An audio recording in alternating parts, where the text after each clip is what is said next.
Mattannur post ഓഫീസിലേക്ക് youth league പ്രവർത്തകർ നടത്തിയ മാർച്ചിൽ നേരിയ സംഘർഷം. വഖഫ് ഭേദഗതി മൗലികാവകാശ ലംഘനമെന്ന മുദ്രാവാക്യമുയർത്തിയായിരുന്നു മാർച്ച്. പ്രകടനമായി എത്തിയ പ്രവർത്തകർ പോസ്റ്റ് ഓഫീസിലേക്ക് തള്ളിക്കയറാൻ ശ്രമിച്ചത് പോലീസ് തടഞ്ഞതോടെയാണ് സംഘർഷം ഉടലെടുത്തത്. നേതാക്കൾ ഉൾപ്പെടെയുള്ളവരെ അറസ്റ്റ് ചെയ്തു നീക്കി.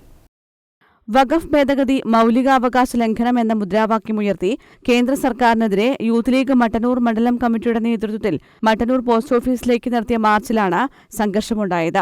IB പരിസരത്ത് നിന്ന് പ്രകടനമായി എത്തിയ പ്രവർത്തകർ പോസ്റ്റ് ഓഫീസ് പ്രവർത്തിക്കുന്ന കെട്ടിടത്തിലേക്ക് കയറാൻ ശ്രമിച്ചത് മട്ടന്നൂർ SI CP ലിനേഷിന്റെ നേതൃത്വത്തിലുള്ള പോലീസ് തടയുകയായിരുന്നു.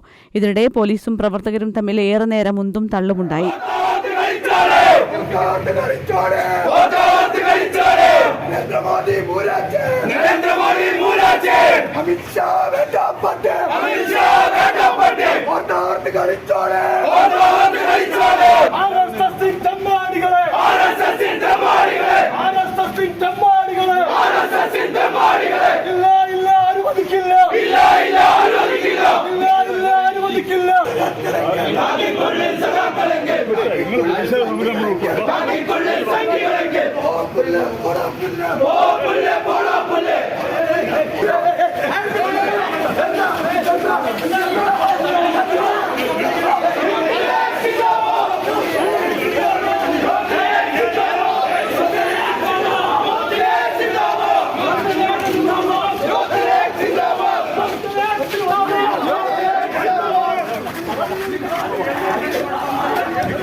നേതാക്കളെ ഉൾപ്പെടെ കസ്റ്റഡിയിലെടുത്ത് പോലീസ് വാഹനത്തിൽ കയറ്റാൻ ശ്രമിക്കുന്നതിനിടെ പ്രവർത്തകർ പോലീസ് വാഹനത്തിന് മുന്നിൽ നിന്ന് മുദ്രാവാക്യം വിളി തുടർന്നു.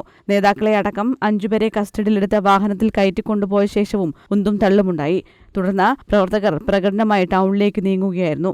ഉപരോധ സമരം മുസ്ലിം ലീഗ് ജില്ലാ പ്രവർത്തക സമിതി അംഗം മുസ്തഫ ചൂരിയോട്ട് ഉദ്ഘാടനം ചെയ്തു. ആ ഒരു രാജ്യത്ത് നിന്നും മതേതര മൂല്യങ്ങളെ പൂർണ്ണമായും തുടച്ചു നീക്കിക്കൊണ്ട് ഈ രാജ്യത്തെ വീണ്ടും ഒരു വിഭജനത്തിലേക്ക് എത്തിക്കാനുള്ള ഫാസിസ്റ്റ് ശക്തികളുടെ ഗൂഢശ്രമത്തിൻ്റെ ഭാഗമായാണ് ഈ അടുത്ത കാലത്ത് ഈ NDA ഗവൺമെൻറ് വിവിധങ്ങളായ നിയമങ്ങൾ ഈ രാജ്യത്തെ ഭൂരിപക്ഷത്തിൻ്റെ പേരിൽ എടുത്തുകൊണ്ടിരിക്കുന്നത്.